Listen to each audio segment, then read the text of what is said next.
It's 5 o'clock in Pirate Country, and it's time to get pumped up with the P-Man. Hit the door and hit the road. 94.3 The Game is going to get you home, and the P-Man's not holding back. Yes! Yes! Pirates win! Pirates win! Bring on the Patrick Johnson Show on 94.3 The Game. Holy mackerel! Oh, my goodness! The flagship station of the ECU Pirates. All right, welcome in, everybody. Great to have you with us here. It is the Patrick Johnson Show. I'm Patrick Johnson. We got Clark Willis and Chris Cookie Cook producing the show today. Good morning, or good afternoon, or good whatever the hell it is to you, gentlemen. It just feels like morning right now. I swear it's not the morning. I swear it's not the morning when we are rocking this. Brian Mull's going to be with us coming up a little bit later on. Mully is the golf writer extraordinaire, so we're going to talk about the Wells Fargo, which is going on right now out at Quail Hollow in Charlotte. Nice field there. A lot of dissatisfaction this morning. I've got the Cornet face T-shirt on. A lot of Pirate fans are making the Cornet face after the frustrating 2-1 loss last night to UNC. We'll have a Pirate report coming up for you in just a little bit.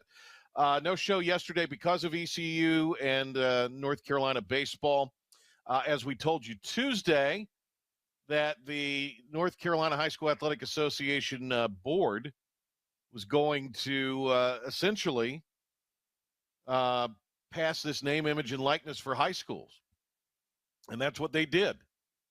So now, beginning July 1st, high school athletes in the state of North Carolina that play at public schools and charter schools will be able to get brand deals and endorsements. And there's some things with that certain businesses they can't associate with. They'll be suspended for 60 days if they are in violation of anything. If they fail to report, must report to your school and to the state officials. Coaches can't act as agents, but we all know in some cases that's going to happen. And so this is going on. There's a lot of twists and turns to this, and it's even evolving right now as we speak this afternoon. But we yesterday on Talk of the Town, I was hosting for Henry Hinton, who was out of town. And we had Rob Maloney, who's the director of athletics for Pitt County. So, Cookie, I'm going to throw you a curve here. We actually need to play cut 2 here first. And this is Rob Maloney kind of telling us what led to this whole thing coming about, because it really seemed like it came out of the blue with the High School Athletic Association, which is notorious for moving like a glacier when it comes to doing things that make sense or common sense improvements. It takes them forever to get these things implemented. This happened just like this. So Rob Maloney, again, director of athletics, Pitt County School, used to be the AD and basketball coach for the boys at Conley, talked about what kind of brought this about. Cut 2, Cookie, hit it. Two of the major trends that have really pushed this is, believe it or not, in many states in the country, athletic associations have been losing lawsuits where teenagers in high school have gone to court saying that they're not being allowed to use their own personal name or likeness, and they have actually come away with wins and victories in the legal system. So that's one of the things that's pushing it, as well as there have been other situations where, again, in other states, where athletes have chosen to leave and go to either, different states where they did have NILs, or it may be one of those situations where a state association like ours did not allow it, but maybe the private schools did. And then so a lot of the student athletes started jumping ship and going different places. All right, so that is Rob Maloney there. Now, this next one is a lengthy cut. It's like 1 minute and 40 seconds, but Maloney goes into the concerns that he has heard from his colleagues in the business, and this was all yesterday prior to this passing, just really minutes before it passed. This was Rob Maloney on Talk of the Town from Wednesday, talking about the concerns with NIL amongst people in the prep athletics community? Hit it. The majority of the athletic directors that I've spoken to, and even system athletic directors, are very concerned. Let's be honest. The high school athletic situation right now is not what we were used to in the 80s and the 90s. The days of the traditional community high school, even right here in Pitt County. Again, you have 5 open enrollment high schools. You use the term magnet schools. We have charter schools who are publicly funded and treated just like our public high schools are here in Pitt County. A charter school has every benefit that J.H. Rose High School does. And you have open enrollment. Our schools, again, in Pitt County are already different. And so it's an ever-changing and evolving situation as it is, minus the NIL. So the reason I say that to you, Patrick, is to say that, most of our athletic administrators share the concern that this is going to bring on heavier workloads from a standpoint of people, being influenced. Now, I will tell you a big piece of this from the NCHSAA, obviously, is going to be the educational piece. And all athletes, athletic directors, and parents will have to go through the educational process. There'll be required courses moving forward. There's going to be an accountability process that's going to be set up where it's going to have to be run through not only the local school level, but to the state level as well. All right, so that is Rob Maloney from earlier, and that is where I think this is really problematic.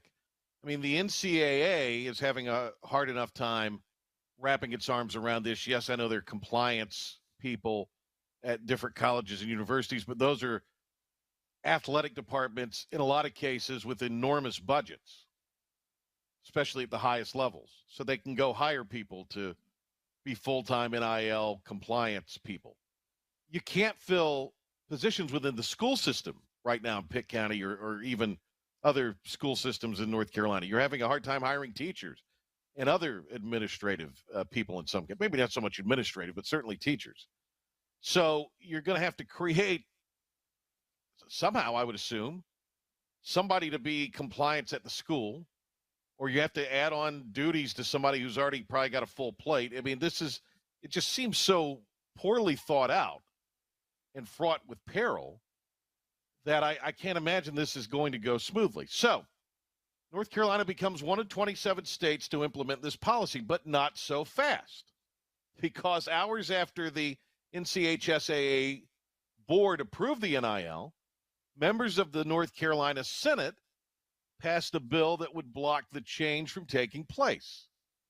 This bill would only allow the State Board of Education to set NIL agreements for high school athletes. Now, there's probably some devil in the details on that. I don't necessarily I'm not sure I need state government running high school athletics in North Carolina. I'm probably more for that than other people are that I talk to about it, but I really don't know if I'm for that yet.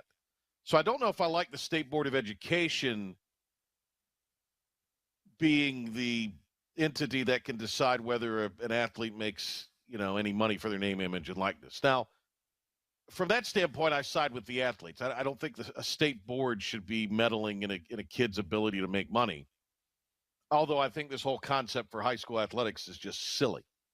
So earlier today on Talk of the Town, Senator Jim Perry, who represents Lenoir, Beaufort, and Craven counties, so counties in our listening area that are picking up our show on radio right now. Of course, we're worldwide on the app. We're worldwide on the streaming platforms and what have you. But Senator Perry, this morning on Talk of the Town with Henry Hinton, Big Hen was back, talked about the General Assembly's role in what this could lead to as far as the NCHSA and NIL. I think they went too far. North Carolina is a Dillon rule state. That means unless the state has given a county or municipality express authority to do something in statute, they don't have the authority to do it. I don't think they have the authority to do what they did. We certainly don't intend for them to have that authority. It will continue to be addressed by the General Assembly, and we'll see if we can't get this stuff cleaned up. So there you go. We'll see if we can't get this stuff cleaned up. There you have it. We'll see indeed. All right. Pirates lose a tough one last night, 2-1. Here is our Pirate report for you. We'll hear some post-game comments from last night from Cliff Godwin. And now, Patrick Johnson with today's Pirate Report on the flagship station of the ECU Pirates, 94.3 The Game. All right, Coach Godwin's opening statement following last night's setback to the Tar Heels. The majority. Yeah, it's a game of inches. We needed to win one or two more pitches offensively. We didn't do that. And then, in the sixth inning, we don't make a play out there right behind shortstop. And we were passive, which that makes me sick. I just want our guys to be aggressive. And if you make a mistake, have an aggressive mistake. And then the next guy bloops one into right field, which we got a glove on it, but we didn't make a play. It was a tough play, but if you're going to win, one-run ball games, you got to do that. So I thought our pitching was great. Their pitching was really good too, and it was a tough day to hit, but game of inches, Coach.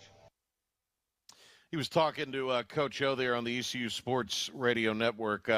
Coach Godwin talked in more detail about that pitching that the Pirates got on Wednesday night. Yeah, I thought everybody passed the ball and did a good job. Landon Ginn had the worst luck because he was the guy that gave up the two blue hits, which one of them was an error and then the other one was a blue hit. He did what he was supposed to do, and Jake Hunter did what he was supposed to do. Spivey did what he was supposed to do. Shinkman did what he was supposed to do. And Saylor gave us a great start. So that was good to see. Yeah, Saylor was great going in to the fifth inning. 4 innings, walked the first batter he faced, only walk of the game, and then he was lifted. And, I thought by and large the way that Coach Godwin handled the bullpen in that game was appropriate as far as he said, passing the ball and piecing it together. UNC was just better. Now, keep in mind, UNC threw their 2 frontline guys last night. Pence, big-time reliever for them out of the pen. They started a guy who's been their Friday night starter in Bovair. And then Carlson was the guy who started against ECU. He's had a bit of a tough luck run, but, his stuff's really good. He was excellent last night. And he was the guy that held ECU at bay in the first matchup with the Tar Heels in Greenville until Pirates got into the bullpen. And they don't have any games this weekend. They're in the exam break right now. Yesterday was their reading day. So the Pirates, I think, had one guy that needed to finish up exams, and then the team was taking off and going to Cincinnati today. So, a little bit of a different situation.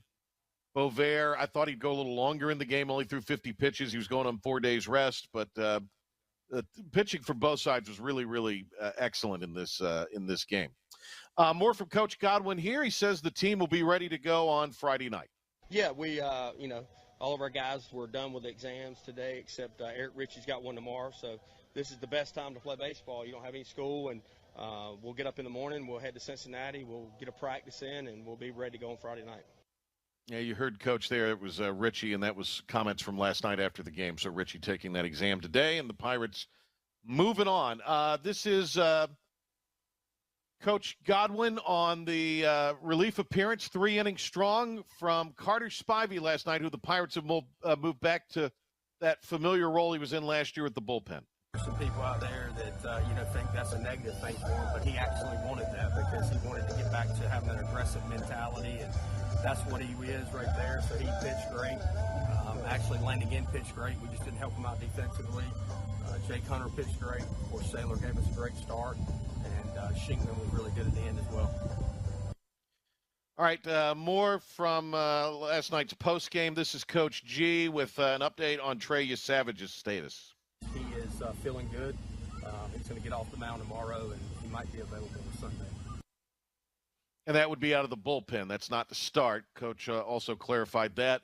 This is Coach Godwin, who says the team did what they needed to do, but things did not work out in their favor. Yep, it's you got to look at his splits. He's really good against lefties. That's why pinch hit Nate, and game of baseball, Nate smokes the ball, and it's just right at the third baseman. So Nate did what he was supposed to do. Just didn't work out in our favor. And Coach Godwin with a little bit of a longer cut here, talking about the team just needs to simply make more plays to win a game like last night, because that was a very, very much a postseason feel about the pace of the game, the quality of pitching of the game. Pirates just need to make some more plays, according to Cliff Godwin. I mean, did you see the flag? Like, it wasn't good for either team. It's it's really tough conditions and blowing in, 30, 40 miles an hour. Should we have been a little bit better offensively? Absolutely. But really tough for both teams. But I thought our pitching was outstanding. We went a couple more pitches offensively. It's a game of inches, the sixth inning there. We have an error out there in the outfield, and then the next guy bloops the ball in, and Cunningham gets a glove on it but doesn't make a play. So, you got to make those plays. If you're gonna win that type of game, you got to make those plays. And we just didn't do enough to win. And kudos to them; they pitched really good as well. So, we were just a little bit short.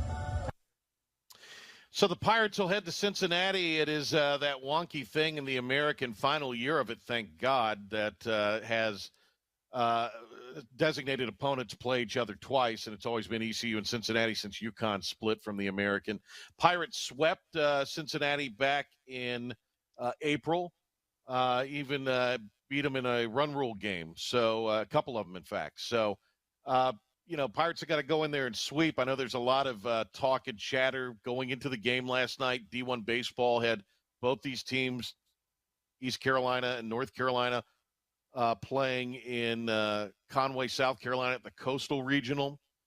I think Maine was in there as well. There was also one from Baseball America that had the Pirates and Heels in the same region as well. And I think that was the South Carolina or the Columbia Regional, with South Carolina as the top seed. So, right now the Pirates are the 2 seed in both of those. We'll see if maybe they flip in the projections whenever they're updated. But obviously East Carolina's got to, from here on out, take care of some business.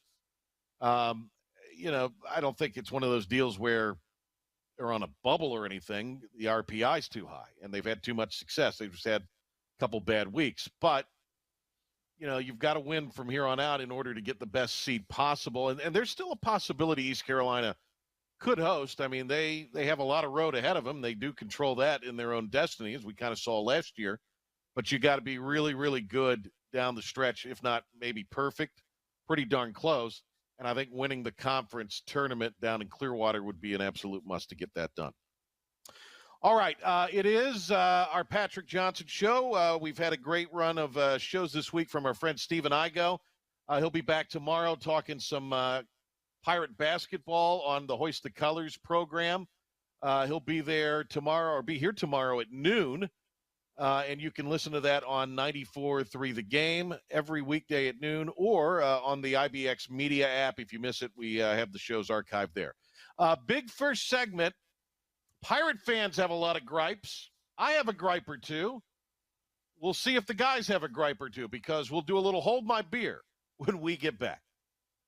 Miss a moment. Remember, there will be a test. You can log on to the brand new 943thegame.com for the podcast of the PJ Show. Plus, what's going on with sports in Pitt County and around the globe. And the latest on the ECU Pirates. Log on today. The brand new 943thegame.com. You are dismissed.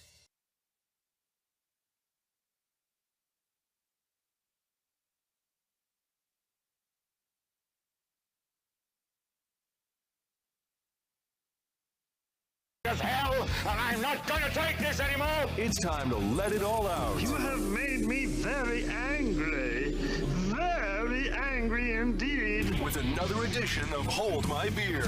Hold my beer. Cornet face T-shirt all day today. All day today. All day. And that's kind of the Hold My Beer deal. Right? Can't hear Patrick. Let me see. I hear you, Cookie. I could say the whole ordeal here would be a Hold My Beer, but it's fine. Don't do that. You know where my Hold My Beer is today, and I may need a beer after this. You know where my Hold My Beer is today is we are dealing with a warranty because we just, we built a house a year ago in this development, and it is there's things that happen when you build a house. There's a warranty and all that, and we've had an issue that we've had to get corrected, and we're dealing with our 8th person from the builder on this, and so maybe that's why I'm a little punchy today. A lack of sleep from last night and being a little punchy after meeting with the warranty person. You're a little feisty today, I'll say that. I'm a little irked, yeah. I think that might be what it is. This isn't helping. But this I think this has something more to do with the lady I was dealing with earlier today. My wife was on the call too, and she knew to get out of the way today. All right. Cookie, you've done a few of these Hold My Beers before. I have indeed. So that's yes. my Hold My Beer. So what is your Hold My Beer today, Cookie? My Hold My Beer is, I'm going to partly blame it on me, but the weather, as we know, it's spring. It's getting a little warmer out, right? Yeah. My car does not have AC in it. Okay. And let's just say it has been really annoying driving in these, especially with the rain. It's been really annoying driving in these conditions with no AC. I'll say that. It's been very frustrating. Careful now. That's Cookie's boy. That's Cookie's boy there, Clark. There's been some obscenities yelled over the AC not working, yes. So when I moved to Orlando, I'm going to make this about me, Cookie. So when I went to Orlando and worked, I had a Jeep, and it was left up here to have some work done to it. So I was gifted a car, and I took it down to Orlando, and I was going to come back and get it at Christmas, which that never materialized, but that's a whole other story. But this car had no air conditioning. So I went through 2 Orlando summers, Cookie. Oh, a whole without 2 any summers. Yes, without any air conditioning in the car. It was a case of swamp ass every day. Oh God. Thing. It was brutal. Orlando summers. The fart noise for that. That was the least of my worries with that. All right. Well, Cookie, it's either time to get a new ride or get that address because it's only going to get hotter. It's getting hot. All right. That's an interesting Hold My Beer. Clark, you've never played Hold My Beer. No, so what I is your haven't. Hold My What is what is and you might not after this one. Who knows? So basically, what is your Hold My Beer? It's kind of it's whatever you want. It could be a grievance about a sports team. It doesn't even have to be a grievance. It could be just, an observation. Whatever you want, Clark. My grievance. Hold my beer. My grievance for today is I should. No, you got to say hold my beer. Oh, you got to say hold my beer. Hold my beer. Yes. Somebody, whatever it is. My gripe is I probably shouldn't be here today. I should be at home. What? I should be at home. What? I'll circle back on that one. What is that about? Oh, Look no, at it's Clark Friday. I guess when it comes to Fridays, I'm in go home mode. It's Friday? Well, it's not. It's the Friday of the show because we don't have a show tomorrow because of baseball. Oh my God, It's today's Thursday. Wow. Yes, it is. That's See, this explains why Clark is more flighty than normal today. Wow. He's been walking around all day thinking it's Friday. Oh my. He's been a week. That's his Clark mind was has like shut down. Clark was like, the weekend is here, baby. I'm ready to get this weekend started. And I wouldn't have showed up tomorrow. Well, I mean, after I go show tomorrow, you're fine. Oh, that's right. Because we don't have a show tomorrow. Oh my God. Yeah, you got kind of like a 3-day weekend. Oh wow. Yeah. Did I do that? Never mind, guys. It's going to be my birthday Sunday, and neither one of you have wished me happy birthday today. But never mind. Whoa, where's the party at? There's no party. Facebook didn't announce that it was your birthday weekend, so it doesn't really count. It doesn't really count. It won't happen until that day. That's right. By the way, Cookie, awful face. Cookie dying to be on camera, but forgets he's on camera. When I was talking about my birthday, Cookie just with the worst look on his face. Just the worst, like, oh, that guy. What? That guy. Just a bad look, Cookie. All right. I'm giving Cookie a hard time here in this segment. So, Cookie, you ready for an update? I am, yes, sir. All right. All right, hang on. New guy alert.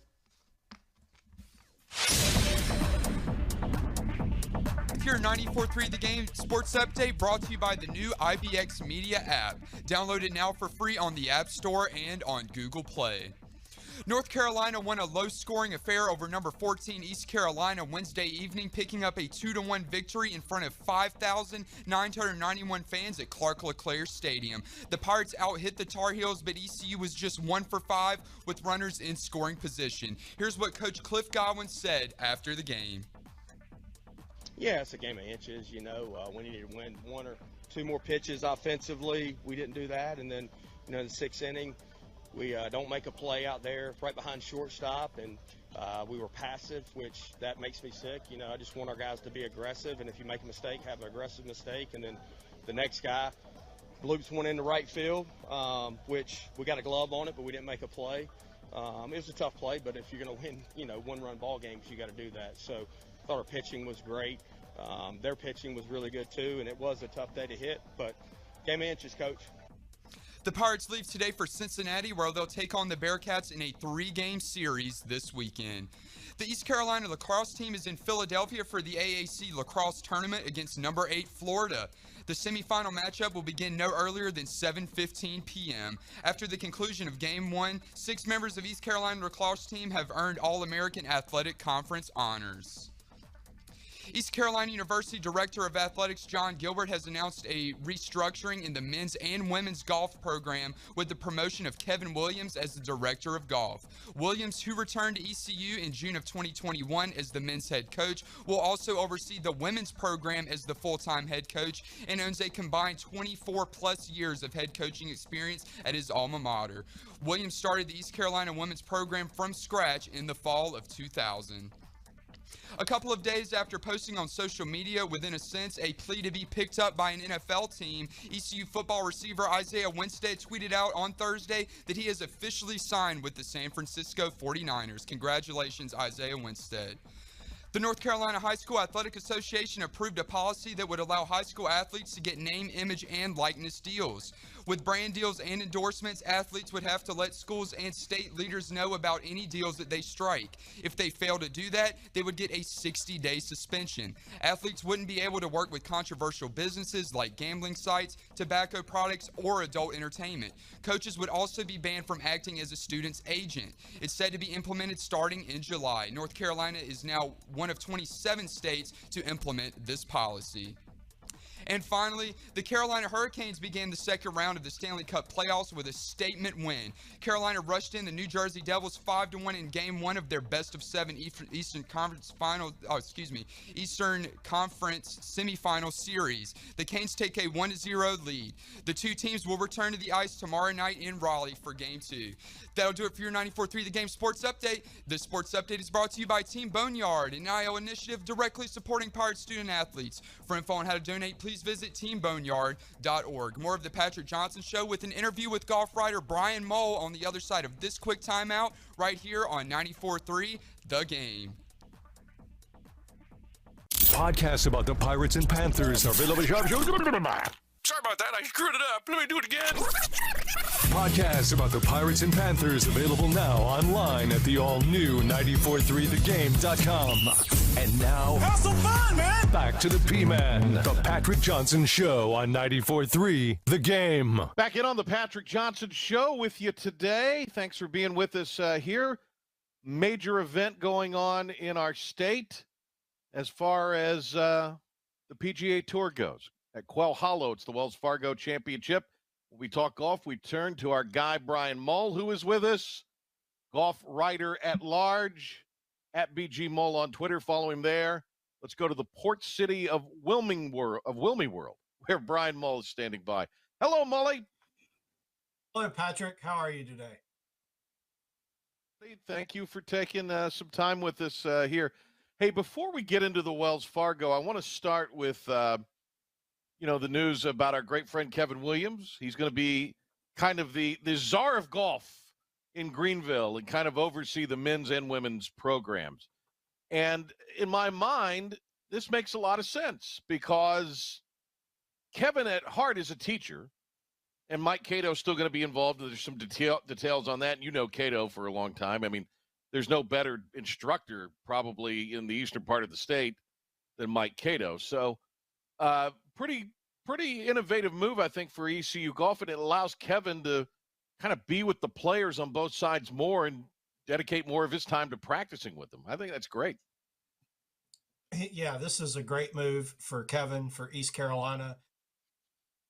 It's coaching not only the men's team, but the women's team through the years and overseeing there to try to lift both programs up. Certainly, I'm sure we'll have a hand in recruiting and just scheduling, which are both vital parts of any coach's responsibility. And then, as you mentioned, he's an excellent teacher with his background as a PGA professional and someone who can be hands-on and really help the ECU golfers reach their potential. So it sounds like a home run there for the ECU golf programs, and I would expect success to follow in the coming years. We're talking with our guy Brian Mull with us here, golf writer. If you're with us on our video platforms, our new IBX Media app and 94.3 The Game, where you can stream video as well, or on any of the TV or other platforms, Brian has read every one of those books behind you. He's probably read them twice on his bookshelf there. He's read every one of those books. Our pal Brian Mull's with us here. All right, Wells Fargo is going on out in Charlotte. This is always a fun event. Pretty big field, a lot of money on the line, $20 million purse. Kevin Streelman got off to a good start this morning. Several other golfers did. We're in the kind of back half of the afternoon wave is still out there right now. So what are the conditions like early on for Quail Hollow, and what can we expect? Because the weather's really idealistic in a lot of ways. Yeah, the weather's ideal. I think the course was a little soft from some of the rain over the weekend in the early part of the week, but then perfect drying conditions on Tuesday and Wednesday with the sun being out and the wind blowing 15, 20 miles an hour. So I think the golf course is really rounding into championship form. It will firm up this afternoon, continue to, and I think through the week. So the players who got out Thursday morning had an opportunity to kind of take advantage of some good scoring conditions. And, I expect with this caliber of field, you'll see the top players kind of rise to the top. Quail Hollow is a course that is very demanding. It's very long. It's a big boy ballpark. You have to be a longer hitter off the tee and really be proficient with your mid to long irons. And of course, the greens there are typically some of the best, fastest on the PGA Tour during the year. I've heard a couple of the caddies mention that they were perfect, which is what you've come to expect there. So it's shaping up really to be a nice weekend as the Wells Fargo enjoys its designated event status in the first year of that format on the PGA Tour. Max Homa's out there as well as the defending champ. He was out there early on this morning as well. Then you have Tony Finau, who's hoping to earn a second win. We'll talk a little more about him. Spieth's in this field. Your guy Xander Schauffele, I think, is in the field as well. So I mean, there's some guys that could go out and go low on you in this field this weekend. Yeah, for sure. Rory McIlroy has kind of made Quail Hollow his playground through the years. Won his first PGA Tour event there and also won it there again in 2021. He's the odds-on favorite.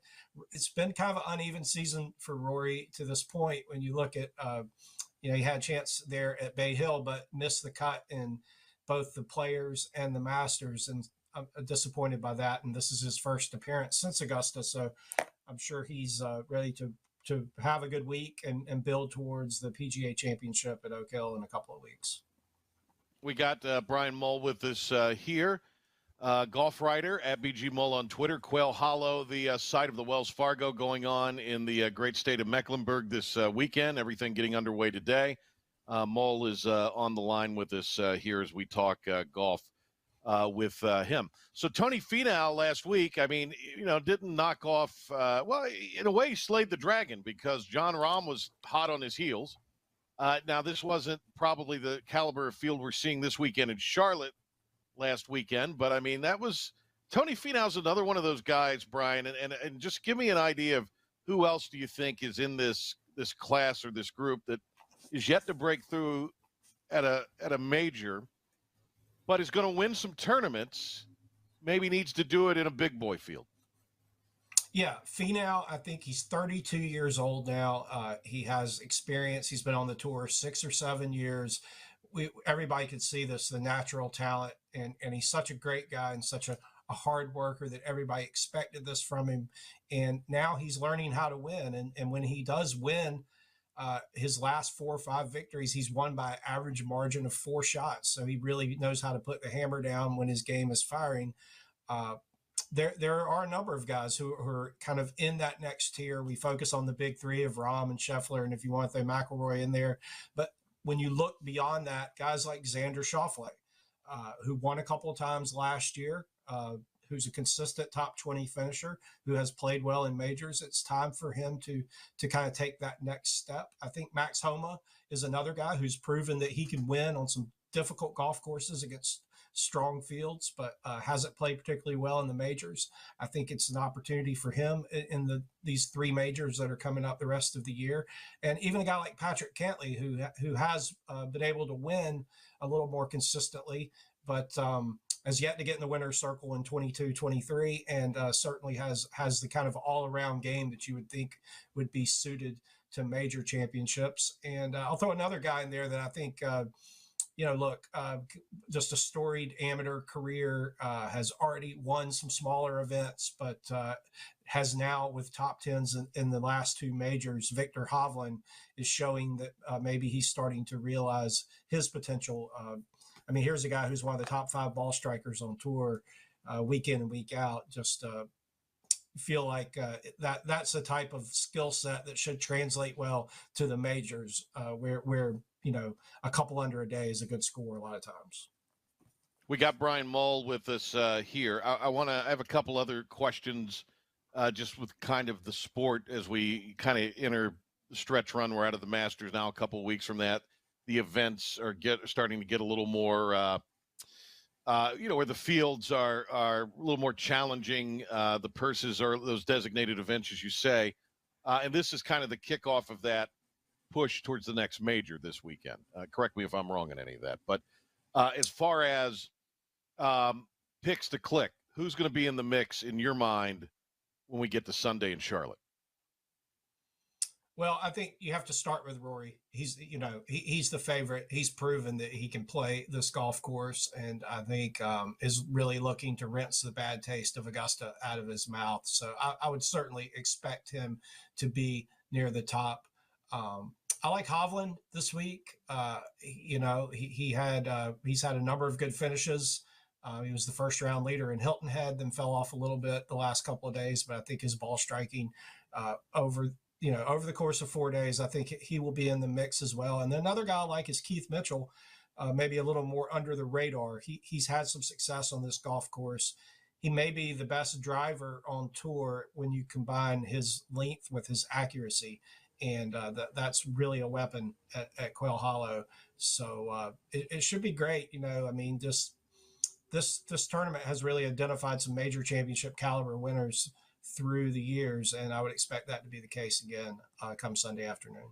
What kind of field are we going to have for the Byron Nelson next week?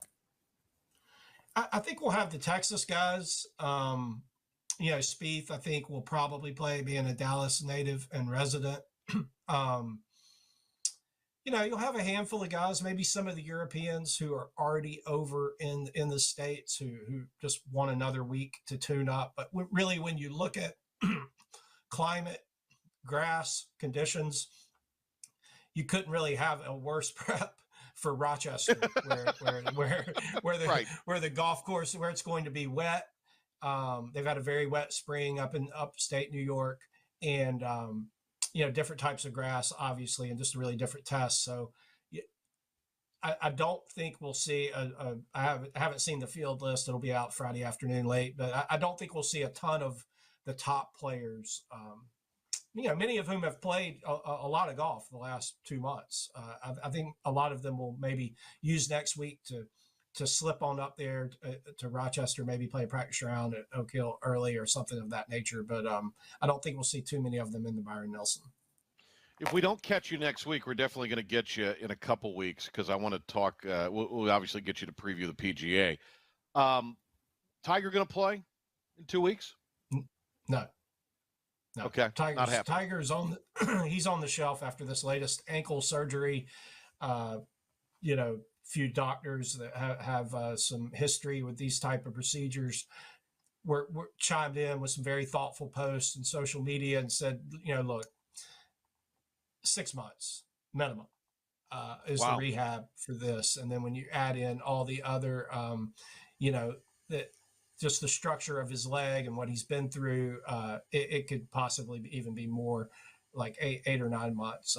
I will honestly be surprised if we see Tiger before the parent-child tournament in December that he enjoys. Or he can play with Charlie.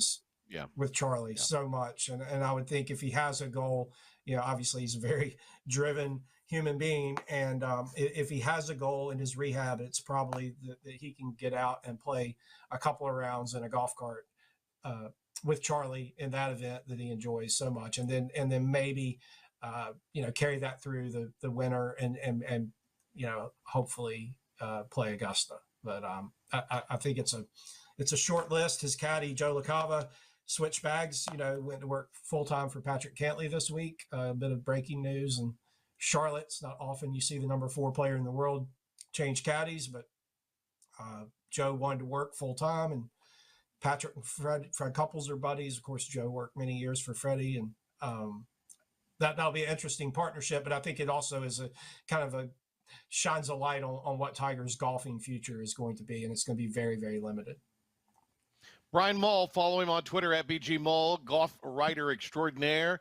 Mull, we'll talk to you hopefully next week, if not before the PGA. Okay, Patrick. Thanks, everybody. Have a great weekend. All right, we'll be right back to wrap it up right after this. It's the P-Man here on 94.3 The Game.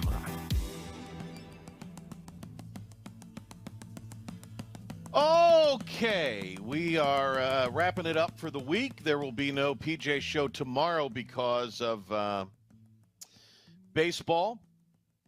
Pirates will open a 3-game set at Cincinnati. 5 o'clock will be the airtime on first pitch time on 94.3 The Game. Airtime of 4:45 with Scotty Scooter Rogers from Cincinnati. One story I wanted to get to in the first segment, we did it because I felt we were going long in the first segment. But Alabama fired their baseball coach today. Brad Bohannon, who was hired back in 2018. And if you know with some of the things there, I guess there was some scuttlebutt that Coach Godwin was in the mix there. I don't recall 100%, but it seemed like his name might have been linked to there. Maybe not. But anyway, Alabama, this was a ways back, but Alabama baseball, and this is a wild story, fired their coach this morning. It's the same week that Ohio and New Jersey have halted betting on Alabama games. The school, in a statement, said that Bohannon was fired for, quote, among other things, violating the standards, duties, and responsibilities expected of university employees. Bohannon's firing, comes as investigators had began in Ohio and New Jersey after betting on Alabama games was halted earlier in this week because of what regulators saw as suspicious betting activity. Ohio halted action on Alabama games on Monday after information from a state casino commission, which is an independent deal, their integrity board, about bets on Alabama's game against LSU last Friday. Tide lost that game to the Tigers 8-6. Louisiana's gaming control board said that 2 bets in Cincinnati had alerted regulators in the state, and both of the bets included LSU wins. ESPN reported that the bets were made at the sports book at the Great American Ballpark in Bohannon had not been publicly connected to the bets at the time of the firing. New Jersey has followed Ohio with its suspension of Alabama baseball betting, and then Pennsylvania halted betting on Alabama games on Thursday. The SEC says they're following what's going on here. So what I was told today by someone in this space that is familiar with covering this and following this in other states where they have long since had legalized sports gambling, is that they don't put a lot of they put a cap, if you will, on betting for college baseball because it's a niche sort of sport. But apparently the sportsbook in Ohio did not put that cap on there, and that's when the money kind of came rolling in. And anyway, you could kind of read between the lines and maybe see where some of this could be going and why Bohannon was relieved of his duties today. He's been the Alabama coach since 2018. He previously was an assistant at Wake Forest, at Kentucky, and Auburn before getting the head job. One of their coaches, an assistant named Jason Jackson, is going to be the interim coach for Alabama the rest of the year. Bama's playing starting tonight, Vanderbilt in a 3-game series. And then apparently a few weeks ago, Bohannon and an athletic trainer and someone else at the school were sued. Well, that assistant, Jackson, were sued by a former player over the way the player said they handled his injuries. So it's been a real mess there in Alabama, and this kind of culminates with it here today with the firing of Bohannon and this whole deal with the legalized sports gambling. Thanks to Clark Willis. Thanks to Cookie. Thanks to Brian Mull for being with us. No show tomorrow. We'll have Pirate Baseball. We'll see you in the morning on Talk of the Town. 7 o'clock, 103.7, Talk 96.3, and we'll be back here Monday for the Patrick Johnson Show. Have a safe and great weekend, everybody.